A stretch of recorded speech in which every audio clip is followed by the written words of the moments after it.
Corey, you guys have filed a lawsuit against Griddy. Tell me a little bit about what you experienced in the last week.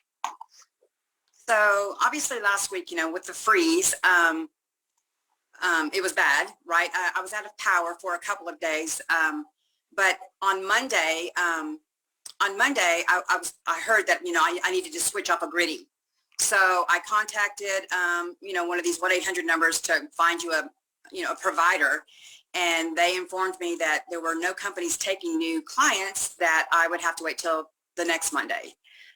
So I was like, well, okay, I'm not going to switch for something when it's already going to be over, right?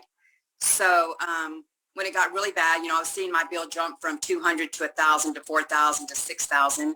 I called back on Tuesday, and finally I found somebody that would switch me on Friday. So I said, okay, just switch me for Friday. But by that time, obviously, everything was already ended. And I actually got a ping from Griddys saying, oh, we're at 0.01 cent per kilowatt hour now. Congratulations. But I'd already switched. So what was the most you were paying per kilowatt hour at the max? It was $9 per kilowatt hour. And tell me your normal, what's your normal electric bill during the summer when your power's running all the time? Right, between $200 and $250. Got it. So to see a bill that was for $6,000 plus dollars, $9,000. $9,000 plus dollars, shocking. It's very shocking. Yes, very shocking, very disappointing. And that $9,000, was that just for last week only? That was just for a few days, right? That was for Monday through Thursday, I guess. Mm-hmm. How long have you been a Griddy customer? I've been a Griddy customer for a couple of years. So basically, whenever it happened in the summer of 2019, when we had the bad summer bill, I was a customer then as well. I think I paid around $800 that time, but I stayed with them. So yeah, it's been about 2.5 years. Do you think that it was clear when you were signing up that this was something that could have happened? Do you feel like you were misled more or less to what could have come? Obviously, no one really expected the power grid to happen. What happened last week? Right. Do you feel like that's on Griddy, and that's something they could have been more clear on what you could have been dealing with? Definitely so. The normal consumer would never dream of having a light bill being $9,000 or $5,000 for that matter, or $2,000.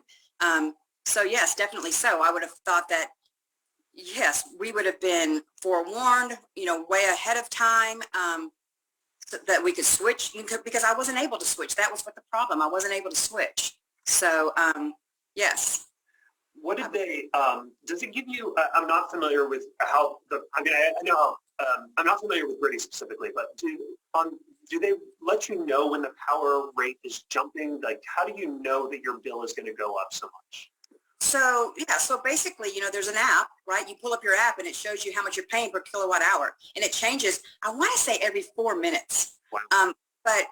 But this past week when it was changing, I thought my bill was like $1,200 until like the next day I refreshed, and it didn't go from 12 to 13 to 14. It went from 12 to 3,000. So it wasn't something that, I was aware that was happening until it was too late. Have you reached out to Griddy in the last week to see how there's a way that you can resolve it? I've not reached out to Griddy, no. Okay. Do they, other than you filed a lawsuit, class action lawsuit, as you guys are trying to, deal with this issue, what are you going to do in the short term as this starts to make it through the court system? So I've switched to another provider. So I have a different provider now with a 1-year contract with a set rate. Do you think that that's kind of what you're going to do from now on? You won't take the risk with the wholesale power prices? Well, I don't think anybody should take the risk with the wholesale power prices, but have the power to choose. They have a lot of other resources that you can go to, but at the time, this is all that was available to me, so I took it for a year. Gotcha. Mm-hmm. Are you from Texas? Is this where you have always lived? I'm from Texas, yes. So has power always been this deregulated? Has power always been deregulated as long as you've been a power customer? No, I don't think so. And you can chime in on that, Derek. I don't think I don't know when it was deregulated, but it's been in the past 10 years, I think. Okay. I'm not from Texas originally. I grew up in Florida. So the whole Texas power system is a little bit odd to people who come in from out of state. Really is. A lot of people are like, you can switch your provider.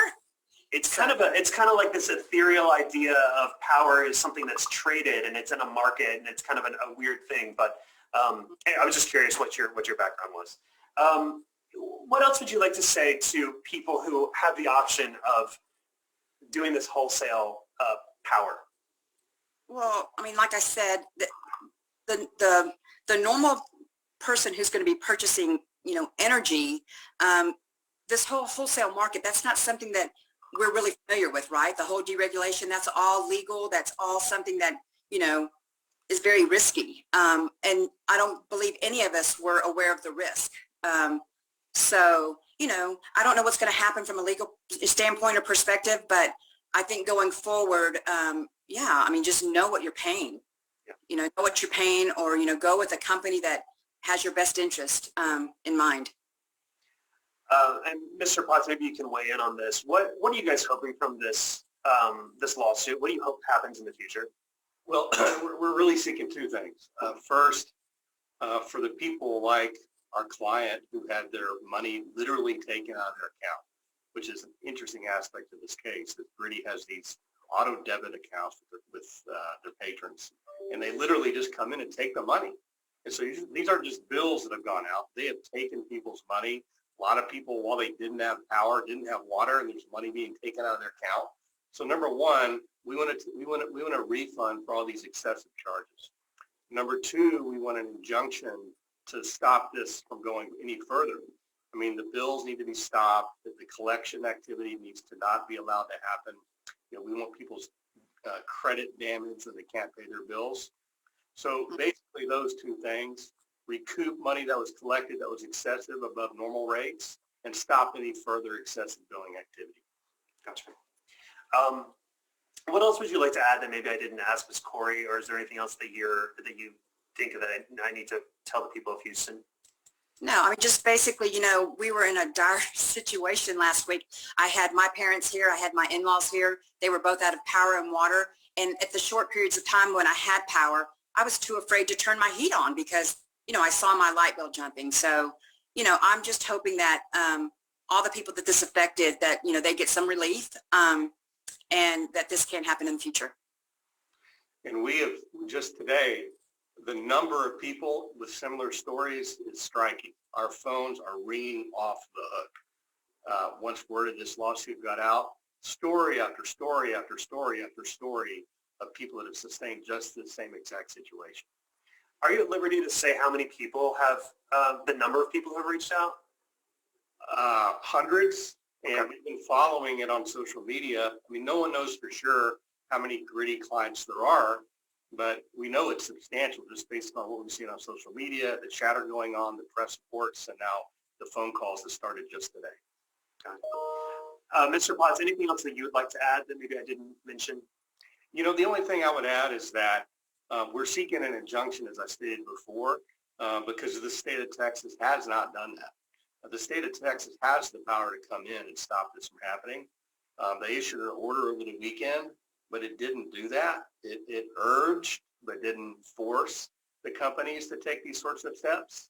And so we would welcome the state of Texas, the Attorney General, coming in and taking some more strong action to protect Texas consumers. Got it.